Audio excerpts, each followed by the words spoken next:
Louvado seja nosso Senhor Jesus Cristo, para sempre seja louvado. Boa noite, amados irmãos e irmãs, sejam todos bem-vindos à nossa aula de formação teológica, no qual hoje nós queremos dar continuidade ao nosso estudo, ao nosso aprofundamento da Palavra de Deus, sobretudo no Novo Testamento, conhecendo mais e melhor a pessoa de Jesus Cristo. Sejam todos bem-vindos, aqueles que nos acompanham agora pelo nosso canal do Facebook e que depois nos acompanharão pelo nosso canal do YouTube. Sejam todos muito bem-vindos. E iniciemos então invocando a presença da Santíssima Trindade. Em nome do Pai, e do Filho, e do Espírito Santo. Amém. Vinde, Espírito Santo, enchei os corações dos vossos fiéis e acendei neles o fogo do vosso amor. Enviai o vosso Espírito e tudo será criado, e renovareis a face da terra. Oremos. Deus, que instruístes os corações dos vossos fiéis com a luz do vosso Espírito, do Espírito Santo, fazei que apreciemos retamente todas as coisas segundo o mesmo Espírito, e gozemos sempre da sua consolação. Por Cristo Senhor nosso. Amém. Santa Maria, Mãe de Deus, rogai por nós. Em nome do Pai, e do Filho, e do Espírito Santo. Amém.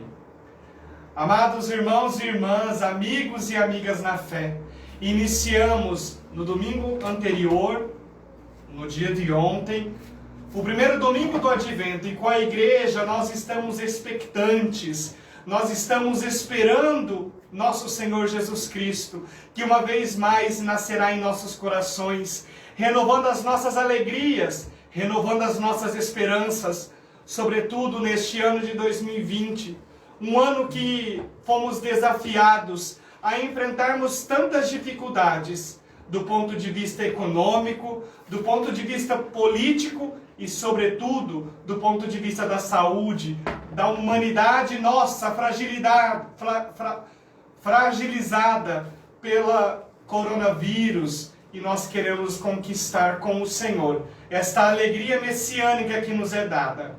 Por isso, amados irmãos e irmãs, nós iniciamos hoje o quinto bloco do nosso estudo teológico da Palavra de Deus. E se você gostaria de adquirir o nosso material, entre em contato conosco através do nosso telefone, do WhatsApp, que é o DDD 43 99196 7110, ou deixa aí um comentário. Certamente, o nosso material te ajudará a enriquecer o seu conhecimento e te auxiliará nesta busca pela verdade que é Cristo. Na aula de hoje, então, nós vamos aprender um pouco a respeito do Evangelho de Marcos.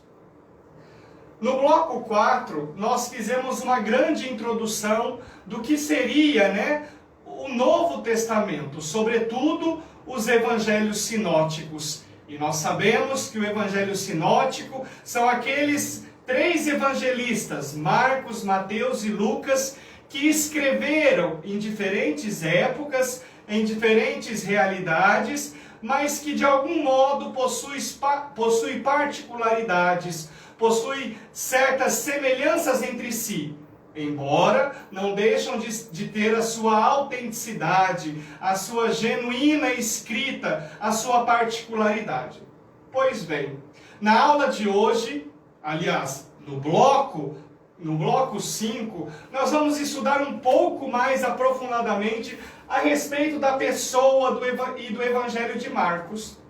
Rodrigo, mas por que nós não vamos começar a estudar o Evangelho de Mateus? Tendo em vista que na nossa Bíblia, o primeiro evangelho que vem ali é o Evangelho de Mateus.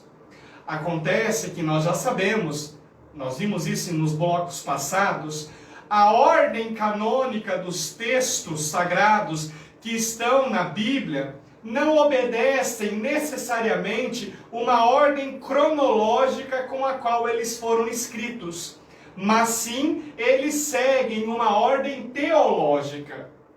Então nós vamos ver até mesmo, durante a aula de hoje, que por muito tempo se acreditou que a base dos evangelhos era o evangelho mateano, ou seja, o evangelho de Mateus era central e no qual todos os outros 3 evangelhos orbitavam. Hoje se sabe que isso não é verdade, mas para dizer assim, Marcos possui a sua importância e ele foi o primeiro evangelho a ser escrito. Alguns autores datam o evangelho de Marcos entre os anos, mais ou menos então, os anos 64 ao ano 70 depois de Cristo. Não tem uma data precisa, porque nós já sabemos que os evangelistas não tiveram a intenção de escrever história, como nós entendemos hoje, né? Um fato de se sentar e escrever uma narrativa histórica. Pelo contrário, eles olhavam o fato e davam um sentido teológico para aquele fato, de maneira que aquele fato contado tivesse uma inferência na comunidade que escutava, que acompanhava, que lia e que escrevia junto com o evangelista. Então, por isso, nós não temos uma precisão histórica. Olha, foi no dia tal, no ano tal. Entretanto, a teoria que mais é aceita entre os biblistas é que provavelmente o Evangelho de Marcos tenha sido escrito até o ano 70. Por quê? Porque o Evangelho de Marcos não menciona a destruição do Templo de Jerusalém. E nós sabemos que o Templo de Jerusalém foi destruído pelos romanos no ano 70 depois de Cristo. Então, os biblistas, que são aqueles estudiosos, os exegetas, eles colocam o Evangelho de Marcos mais ou menos dentro desta linha. Mais ou menos entre o ano 64 até o ano 70, né? Quando teve a sua redação final. Isso é muito importante para nós, porque nós já retemos a compreensão de que Marcos, historicamente, foi o primeiro a escrever um evangelho. É verdade que o primeiro escrito do Novo Testamento não foi um evangelho. Olha que interessante. O primeiro escrito do Novo Testamento é a carta de São Paulo aos Tessalonicenses. A primeira carta aos Tessalonicenses, escrita ali por volta do ano 50. Então, veja, 20 anos antes, pelo menos, Paulo já estava escrevendo às comunidades. Mas o primeiro evangelho escrito que nós temos, canônico, é o Evangelho de Marcos. Por isso, a nossa reflexão neste 5º bloco parte da reflexão marcana. Por quê? Porque nós queremos ir a fundo, desde o ponto de vista histórico-teológico, para compreendermos quem foi Marcos e qual a sua intenção ao escrever o Evangelho. Como ele apresenta Jesus, qual é a cristologia de Marcos. Enfim, estas são algumas ideias que vão permear o nosso curso durante o mês de dezembro, que se inicia amanhã, mas que nós já estamos iniciando o 5º bloco na aula de hoje. Pois bem, tendo feito essa breve explicação do porquê nós vamos estudar primeiro Marcos e não Mateus, Mateus nós vamos estudar no bloco 6, nós vamos entendendo então que este Evangelho de Marcos foi escrito provavelmente entre os anos 64 e 70, então antes da destruição do Templo de Jerusalém. E aí nós temos algumas características muito importantes que vão nos ajudar a compreender a teologia marcana. A primeira delas é que por muito tempo o Evangelho de Marcos foi considerado como um breviator Matei.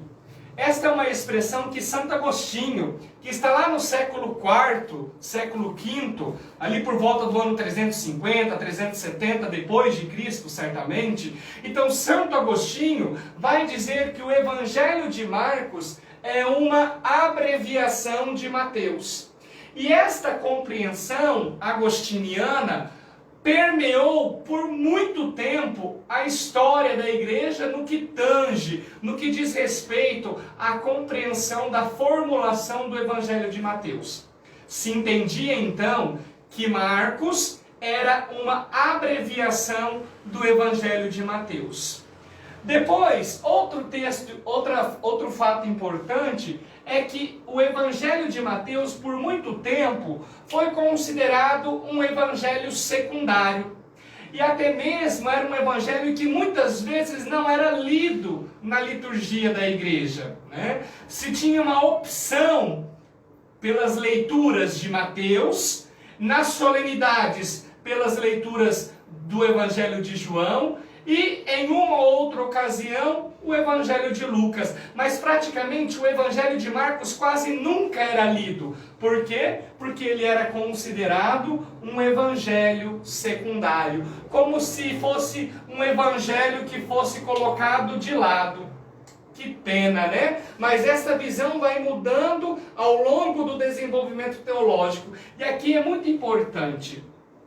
Às vezes nós achamos que a Bíblia cai pronta do céu, de capa dura e tudo, ou com zíper, né? Pelo contrário, a Bíblia ela foi sendo gestada, ela foi sendo feita, ela foi sendo elaborada, pensada. A Bíblia foi sendo gestada na comunidade. E a comunidade então foi vivendo a palavra de Deus, até que a palavra de Deus se tornasse palavra escrita. E isso é bonito porque o Espírito Santo, que tudo sabe, ele foi conduzindo os autores sagrados. Mas não só os autores sagrados, o Espírito Santo foi conduzindo a comunidade para que pudesse vivenciar a palavra.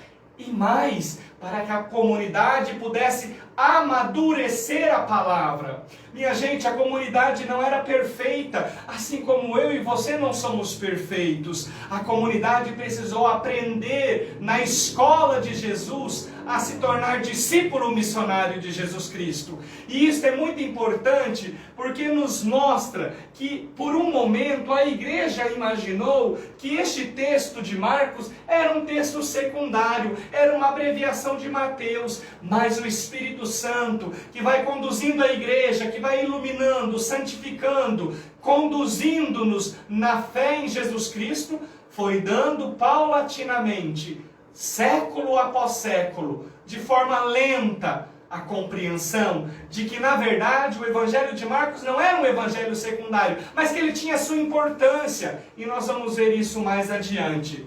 Outro fato interessante que nós podemos perceber de imediato do Evangelho de Marcos é que ele foi considerado por muito tempo como sendo pouco teológico, como se fosse algo muito rasteiro, muito popular, quase que, digamos assim, no campo do achismo, né? Parece que não se dava uma seguridade, parece que para os biblistas, os exegetas, até o século XX, o texto marcano não tinha muita solidez, não tinha muita concretude, base teológica para ter firmamentos, para ter fundamentos que salvaguardasse a sua importância, a sua autenticidade. Então olha que interessante, por muito tempo o Evangelho de Marcos foi considerado como sendo pouco teológico.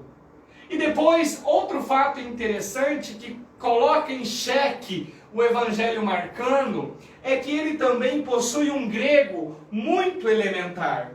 Se nós pegarmos, por exemplo, o Evangelho de Lucas, Lucas era grego, de nascimento, nasceu em território grego. Então ele escreve o seu Evangelho com um grego mais sofisticado, com um grego mais rebuscado. O Evangelho joanino, então, é um grego muito rebuscado.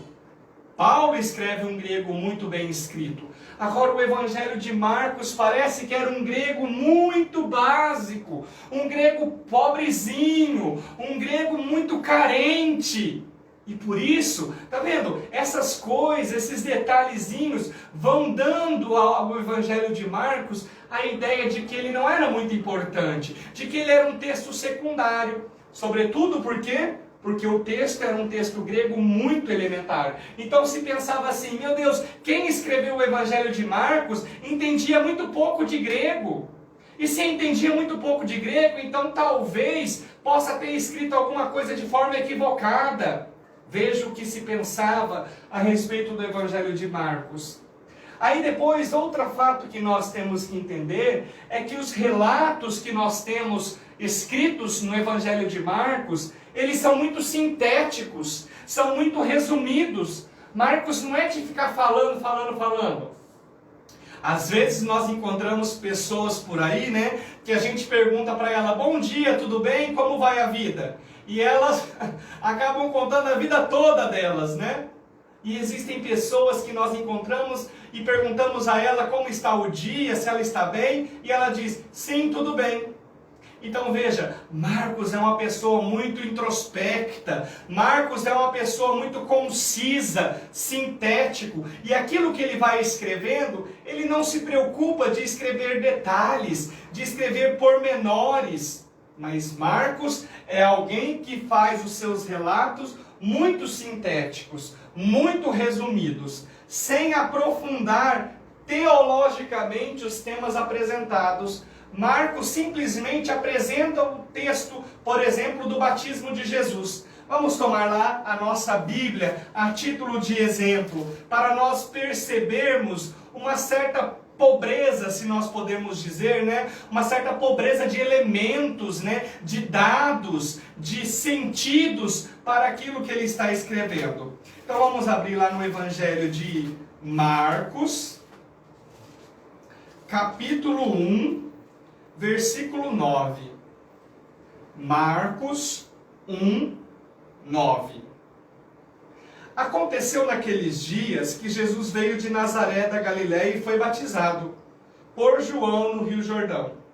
E logo ao subir da água, ele viu os céus se rasgando e o Espírito como uma pomba descer até ele. E uma voz veio do céu: Tu és o meu filho amado, em ti me comprazo. Veja, sintético. Marcos fala isso em 2 versículos. Vamos lá no Evangelho de Mateus.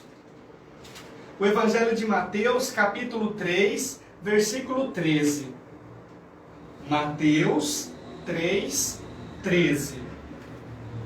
Nesse tempo, veio Jesus da Galiléia ao Jordão até João, a fim de ser batizado por ele. Mas João tentava dissuadi-lo, dizendo: Eu é que tenho necessidade de ser batizado por ti, e tu vens a mim? Jesus respondeu: Deixa por enquanto, pois assim nos convém cumprir com toda a justiça. E João consentiu. Batizado, Jesus subiu imediatamente da água, e logo os céus se abriram, e sobre ele veio o Espírito Santo de Deus, descendo como uma pomba, vindo sobre ele. Ao mesmo tempo, ouviu do céu uma voz que dizia: Este é o meu filho amado, em quem eu me comprazo. Veja, Mateus é muito mais detalhista. Ele coloca até um diálogo entre Jesus e João Batista. Marcos é mais conciso. Então ele não aprofunda teologicamente os relatos que ele apresenta. E essas características, né, foram dando a Marcos uma ideia de que o Evangelho de Marcos, de fato, era um breviator Matei. Era, de fato, um texto secundário. Por quê? Porque era pouco teológico, porque tinha um grego muito elementar, e os relatos que ele escrevia a respeito dos fatos acontecidos com Jesus de Nazaré eram muito pobres de detalhes e não tinham um peso, um aprofundamento teológico. Aí tudo isso vai mudar no século XX, no início do século XX, né? Finalzinho do século XIX, início do século XX, nós temos uma redescoberta de Marcos. E aqui está muito importante para nós resgatarmos a teologia do Evangelho de Marcos, a teologia marcana. Nós temos então uma redescoberta de Marcos a partir, sobretudo, deste personagem chamado William Wrede. O que é que William Wrede vai falar? Ele vai dizer: não, nós não temos um evangelho muito elementar. E muito menos o Evangelho de Marcos é uma abreviação de Mateus.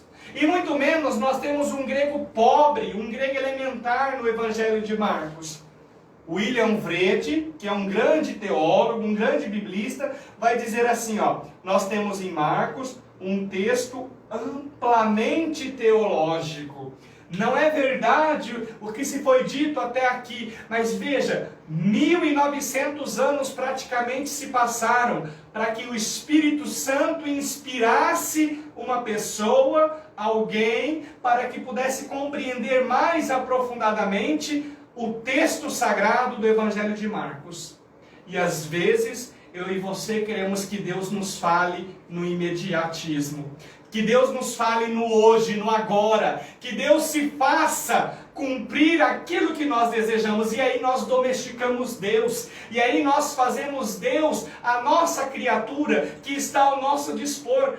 Amados, nos abandonemos na mão misericordiosa de Deus. Confiemos em Deus que tudo sabe, que tudo conduz. Deus que permeia a história, que sonda até o mais profundo do nosso ser. Aliás, Mateus vai dizer que até mesmo os cabelos de nossas cabeças estão todos contados. Deus que sabe das nossas necessidades. Deus sabe da necessidade da sua igreja santa e católica. E por isso permite que muitas vezes a igreja que é santa, através dos seus membros pecadores, caminhe por um caminho errante para encontrar o caminho da verdade e da justiça, que é Jesus Cristo, vivo e ressuscitado. Então veja, em Marcos, vai dizer Vrede, nós temos um texto teológico.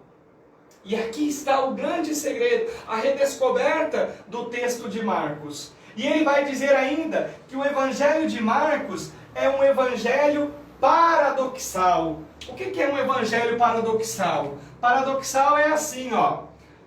Hoje está muito calor, mas eu estou sentindo frio. Paradoxo é isso. São coisas contrárias, ditas no mesmo modo, no mesmo lugar. E o Evangelho de Marcos, redescoberto por Vrede e depois por todos os biblistas, vão descobrir que, de fato, o Evangelho de Marcos é um evangelho paradoxal. Olha que interessante. Ao mesmo momento que Jesus manda anunciar o Evangelho ao mundo, vamos ver lá? Marcos, capítulo 16, versículo 15. Marcos 16, 15. Ao mesmo momento que Jesus manda anunciar o Evangelho, olha lá, Marcos 16, 15. E disse-lhes, ide por todo o mundo, proclamai o Evangelho a toda criatura, aquele que crer e for batizado, etc. Então veja, em Marcos 16, 15, ele manda anunciar o Evangelho em todo o mundo. Então ele fala assim, olha, vão falar de mim em todo o mundo, vão me anunciar em todo o mundo. Ao mesmo tempo que ele faz isso, ele proíbe o curado de falar quem ele era. Veja, Marcos 1, 44.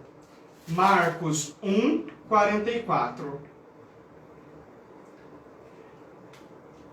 Advertiu severamente e despediu logo, dizendo, não digais a ninguém, mas vai mostrar-te ao sacerdote, oferece por tua purificação o que Moisés prescreveu. Veja, é paradoxal o Evangelho de Jesus. Ao mesmo tempo que ele manda anunciar, ele proíbe de falar. Ué, Jesus, é para anunciar ou é para não falar? Então veja, um Evangelho paradoxal. Mas Rodrigo, isso não seria um equívoco? Por que Marcos faz isso? Qual é a intenção de Marcos em fazer isso? Ele errou? Ele se equivocou? Pelo contrário, Marcos faz isso porque tem uma intenção teológica. Então veja, é um texto amplamente teológico. Ele não é um texto pobre em teologia. E qual é a ideia de Marcos então? O que se passa no fundo? O que se dá para ler nas entrelinhas do Evangelho marcano? Bem, este Evangelho paradoxal, ele está fundamentado em um tema que perpassa todo o Evangelho, o segredo messiânico. Aprendam isso, meus queridos. O Evangelho de Marcos, ele é todo ele permeado pelo segredo messiânico. E nós vamos descobrir o que é o segredo messiânico ao longo das nossas aulas durante este quinto bloco. Porque o segredo messiânico é a chave de leitura para compreender o Evangelho de Marcos. E neste segredo messiânico, nós temos em vista a cristologia. Marcos, através do segredo messiânico, ele quer mostrar aos leitores, aos seus leitores e a cada um de nós, qual é, no fundo, a cristologia que ele vai desenvolver no seu evangelho. E este segredo messiânico é um artifício que Marcos se utiliza para nos mostrar esta cristologia ascendente. O que significa uma cristologia ascendente? E nós vamos ver isso de forma mais detalhada nas aulas que virão a seguir.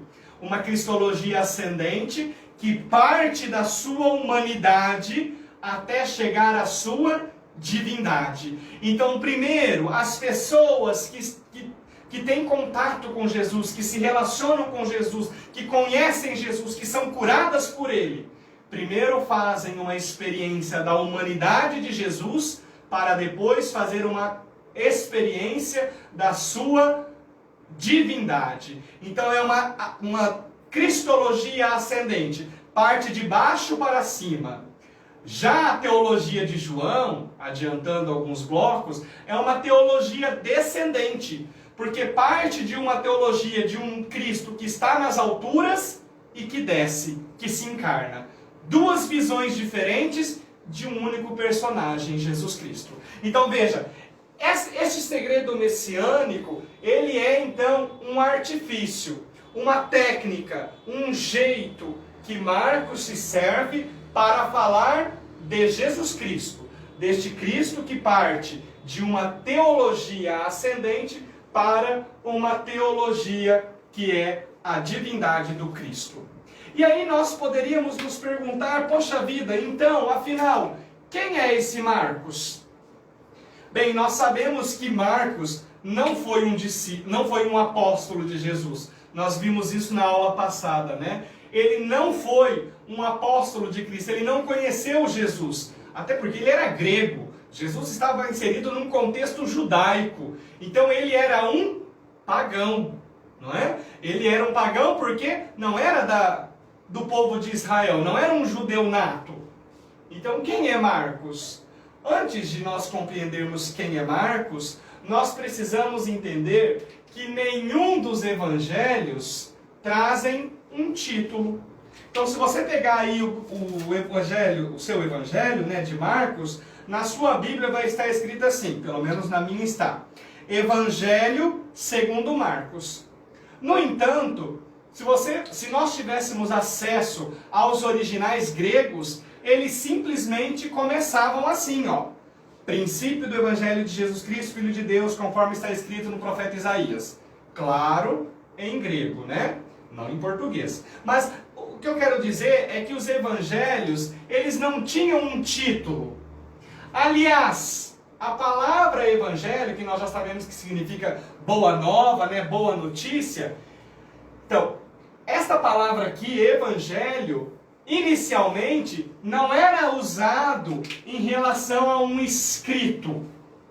Então, lá nas comunidades primitivas, inicialmente, a palavra evangelho não era uma folha, não era um pergaminho, não era uma estela escrita num caco de cerâmica, não era um texto escrito no couro de um cordeiro. Inicialmente, esta palavra evangelho era, antes de tudo, uma pessoa. Ela estava se relacionada ao próprio Jesus. Então, a boa nova do evangelho era o próprio Jesus. Era ele o conteúdo. Então, veja que interessante. Os nossos irmãos evangélicos, com todo respeito, eles praticamente idolatram as páginas sagradas. Meu Deus, nós não idolatramos, nós não adoramos a página da Bíblia. Nós idolatramos, nós adoramos a palavra que é Jesus, é diferente. Então, o conteúdo do evangelho não são os escritos. O conteúdo dos evangelhos é Jesus. É a pessoa de Jesus. E aliás, anunciar o Evangelho para as primeiras comunidades não era anunciar um escrito. Ninguém batia palma lá na casa do seu José, da Dona Maria, para anunciar um escrito. Ninguém batia palma ou ninguém se reunia em círculos bíblicos de reflexão para anunciar um escrito. Quando Paulo ia para as comunidades, quando Pedro, os apóstolos se dispersaram pelo mundo, eles nem tinham escrituras, então eles não anunciavam um escrito.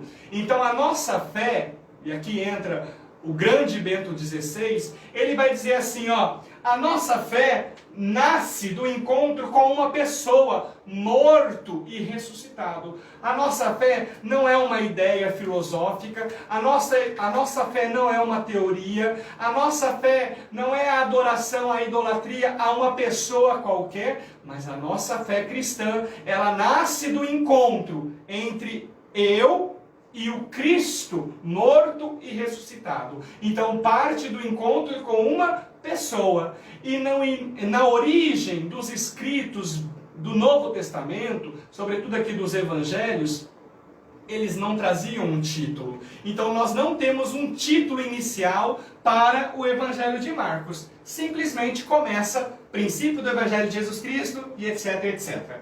Acontece que lá no século II, mais ou menos, os padres da igreja, quem são os padres da igreja? Padres da igreja aqui com P maiúsculo, tá? Assim, ó.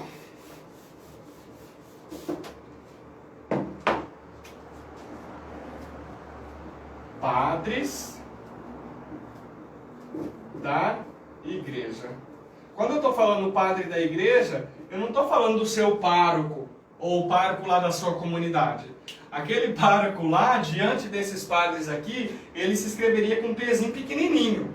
Padres da igreja significa os pais da igreja, os primeiros teólogos, os primeiros homens e mulheres que pensaram a fé cristã, até ali o século V, VI mais ou menos. E aí entra, né, Santo Agostinho, Santo Atanásio, São Policarpo de Esmirna, que aliás foi discípulo de São João, entra Marcos, e por aí vai, os padres da igreja que pensaram a fé cristã, que fizeram com que a doutrina fosse compreendida a partir da tradição e a partir das escrituras. Então veja, estes padres da igreja, ali por volta do século II, então nós estamos ali no ano 100, cento e pouquinho, eles vão denominar este evangelho que nós estamos estudando de katamarkon. Em grego, obviamente, né? Nós estamos num contexto grego de escritos helenísticos, né? Então os padres da igreja vão denominar este evangelho de katamarkon, ou seja, escrito de Marcos, né? E então, a partir disso é que se começa a ter uma contribuição autoral. Então se atribui a Marcos a autoria do Evangelho de Marcos. Mas afinal, quem era Marcos? Nós já sabemos que ele não era um apóstolo, ele foi um discípulo, e ele foi um discípulo de quem? Ele foi um discípulo de Pedro, né? E nós vamos ver isso nas aulas futuras. O que importa para nós, por hoje, né? Vamos deixar um pouquinho de curiosidade para a próxima aula, até mesmo para você pesquisar, para você interagir. Quem será que é esse Marcos que aparece? Aliás, olha que interessante. Em Marcos, nós não encontramos um escrito para pessoas que procuram um Jesus pacífico. E por aí se prega muito um Jesus paz e amor. Um Jesus quase que psicodélico, né? Um Jesus virado aos avessos. É claro que Jesus proclamou a paz. É claro que Jesus proclamou o amor. Mas não aos moldes dessa nova era que nós temos por aí, que coloca um Jesus que aceita tudo, que gosta de tudo, que é paz e amor e pronto, acabou. Então, olha que interessante.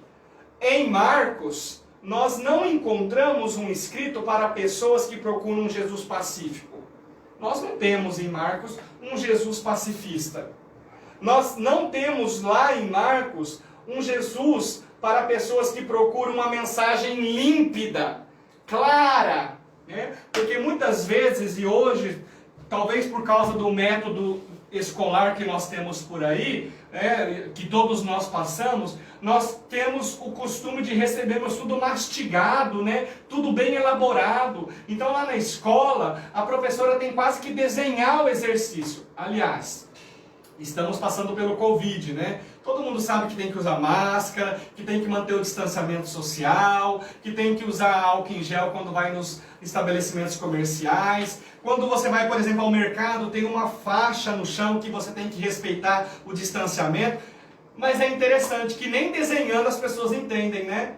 Nem escrevendo, tem a placa, tem o desenho no chão, e quando você vê, a pessoa está em cima de você. Então veja, no Evangelho de Marcos, nós não temos um escrito límpido, cristalino, mas nós temos um escrito que nós vamos ter que cavucar, que nós vamos ter que trabalhar em cima, que nós vamos ter que nos debruçar para compreender qual é o sentido teológico que Marcos quis expressar.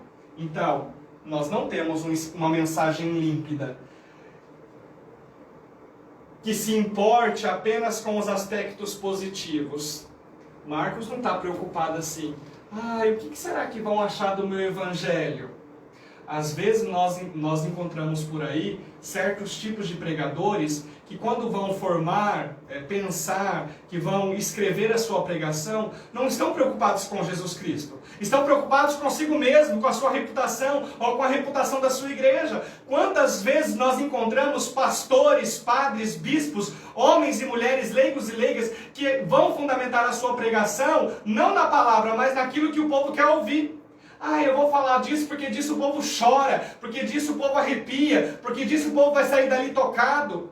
Marcos não faz isso, Marcos não negocia isso com ninguém. Por isso, em Marcos, nós não vamos encontrar elementos que façam com que ele se importe apenas com aspectos positivos. Porque quando tiver que descer a borracha, Marcos vai descer a borracha. Mas o que nós encontramos no Evangelho de Marcos é uma cristologia paradoxal. Um Jesus que é rei, mas que se senta no trono da cruz. Um Jesus que é humano e divino e que ao mesmo tempo revela para nós a eternidade, o reino dos céus. E nós vamos descobrir isso ao longo das nossas aulas. Então, amados irmãos e irmãs, queridos amigos e amigas, o Evangelho de Marcos se constitui para nós um verdadeiro tesouro, do qual nós precisamos descobrir. E aí então, esta cristologia ascendente, que nos mostra da humanidade até a divindade de Jesus, vai fazendo com que nós vamos paulatinamente reconhecendo o Evangelho de Jesus, a identidade e a missão de Jesus. E isso parte da sua humanidade para chegar até a sua divindade. É um método, então, indutivo. Nós vamos do particular até atingirmos o geral, para alcançar um elemento mais abrangente. E para nós encerrarmos a aula de hoje, nós vamos tomar o Evangelho de Marcos, capítulo 16, versículo 3. Marcos é um evangelista que permanece na penumbra, olha lá. Marcos é um personagem de penumbra. O que é penumbra? É aquela meia luz, né? Está praticamente escuro, quase não se enxerga nada, e nós vamos quase que tateando as apalpadelas para ver aonde nós estamos caminhando. Marcos é um evangelista, é um personagem da penumbra. Ele não está no foco do início do cristianismo. Por isso ele nem é apóstolo, nem faz parte da comunidade primitiva, mas foi alguém evangelizado, alguém que aceitou a salvação em Jesus Cristo.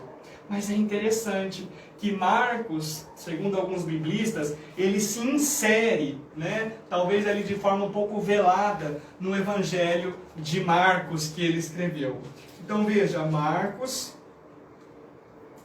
capítulo 16.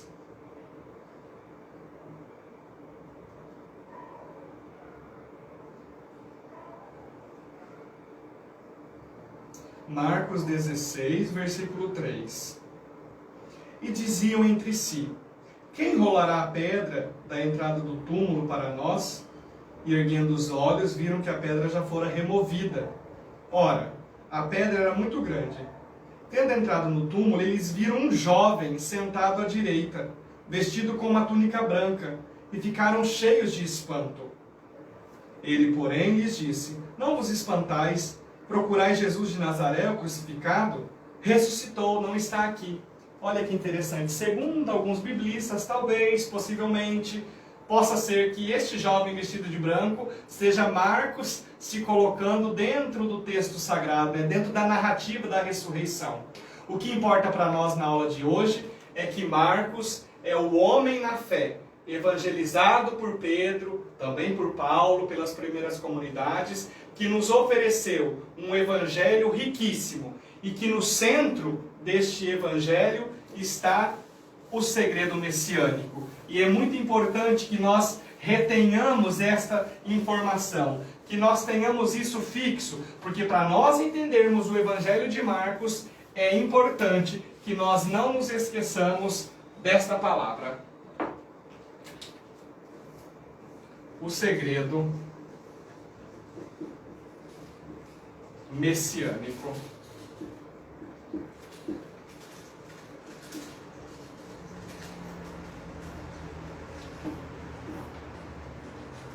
Confiando nossas vidas a Maria, mãe e mestra, que nos ensine a caminharmos junto ao seu Filho Jesus, para que possamos descobri-lo na vida, na palavra, nos irmãos e irmãs e, sobretudo, no partir do pão, na Eucaristia. Que Maria nos ajude nesta nossa caminhada de fé. Ave Maria, cheia de graça, o Senhor é convosco. Bendita sois vós entre as mulheres, e bendito é o fruto do vosso ventre, Jesus. Santa Maria, Mãe de Deus, rogai por nós, pecadores, agora e na hora de nossa morte. Amém. Santa Maria, Mãe de Deus, rogai por nós. Estivemos reunidos e sempre estaremos. Em nome do Pai, do Filho e do Espírito Santo. Amém. Obrigado pela sua presença. Obrigado pela oportunidade de evangelizarmos juntos. Grande abraço, Deus abençoe a cada um de nós, uma excelente semana e até terça-feira que vem, com a graça de Deus. O Senhor está pra chegar, já se